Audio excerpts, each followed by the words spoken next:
How to delete transaction history on the Monzo app. Hey guys, in this video, we will see how to delete transaction history on the Monzo app.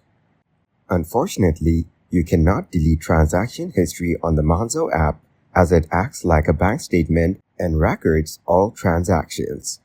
However, you can remove certain feed items that haven't affected your balance, like declined transactions or active card checks.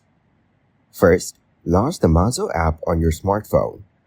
Now tap on the Home tab located at the bottom of the screen.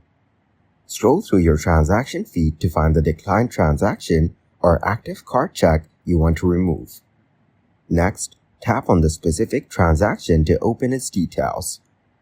If it's possible to remove that particular item, you will see a delete or remove option. After that, tap on it, and the item will be removed from your feed. Thank you guys so much for watching. I hope you got some value. See you in the next one.